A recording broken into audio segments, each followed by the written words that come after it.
Hello, L'Officiel. I'm Jon Hamm.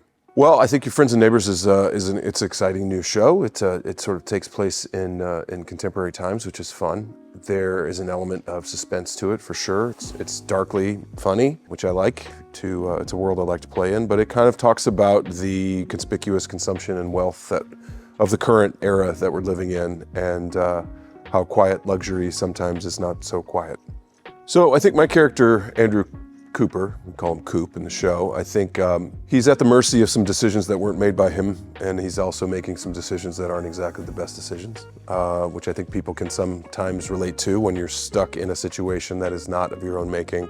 You have to make the best out of your situation, which is basically what he's doing. He kind of stumbles across an easier way to make ends meet and realizes that the circumstances of his friends and neighbors provide him with a way through his current predicament that is made. Landman was a big hit. I was very pleased to see the response that it got in the culture and in the community, and from friends from all shapes and sizes and walks of life in my life. Part of the attraction of the project to me was working with actors like Billy Bob and Demi, and I should throw Larter in there as well. She's a fantastic actress and does a great job in the show too.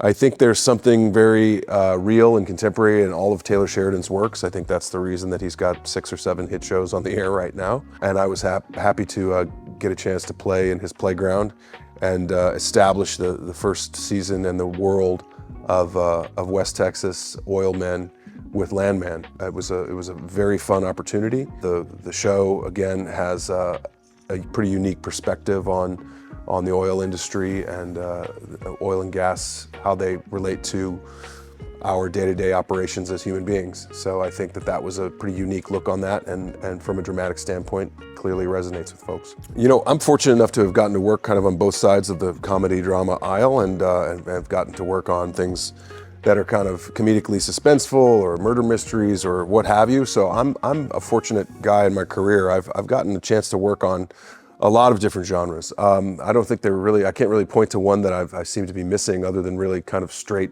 hardcore horror movies. It doesn't really turn my crank anyway, so I'm glad there's other people that like to do that. But I really like the eclecticness of my career, and I hope to keep that going into my later years, I guess. When I look back on kind of growing up and thinking about wanting to become an actor, I think that it was the guys that kind of were kind of outliers in their world. Billy Bob Thornton is certainly one of them. I've been a fan of his career since I first saw him, and he first came to my attention in Sling Blade. Billy Bob's from Southern Arkansas and East Texas, and he and I have a lot in common in our what we like and what we kind of grew up with. Jeff Bridges, another guy whose career I paid attention to since he was probably a teenager in Last Picture Show, and really like the way he picks things to do and takes risks. And guys like John Lithgow, guys like Jeremy Irons, Kenneth Branagh, people like that. There's too many to really name, but they're people who have consistently made inconsistent choices, if that makes any sense. And that's kind of what I respect, and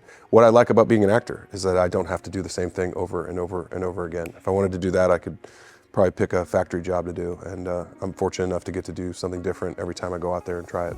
You know, I don't think pleasure should be guilty at all. I think it's pleasure. If you get pleasure out of it, it's guilt-free.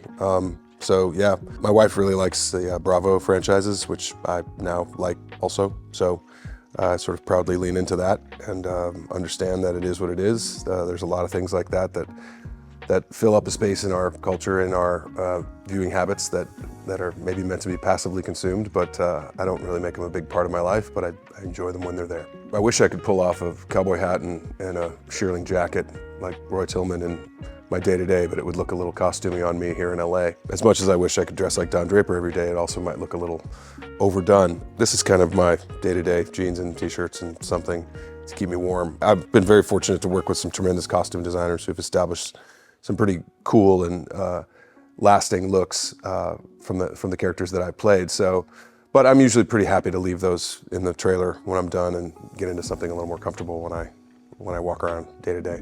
I've never really been a super heavy follower of trends or fashion. I've pretty much worn the same thing since high school, which is a version of this. Glad that things fit better now. I think there was a point in the 90s where everything was wildly oversized, which felt looking back, really didn't look that good. And even on the days that I was wearing it, I was like, this is just too big. So I'm glad that I can wear right-sized clothing now, and I hope that, although everything's coming back again, so maybe that'll come back, oversized, weird clothing again. Fortunately, I wasn't wealthy enough to really follow a lot of trends, so I stick with the classics.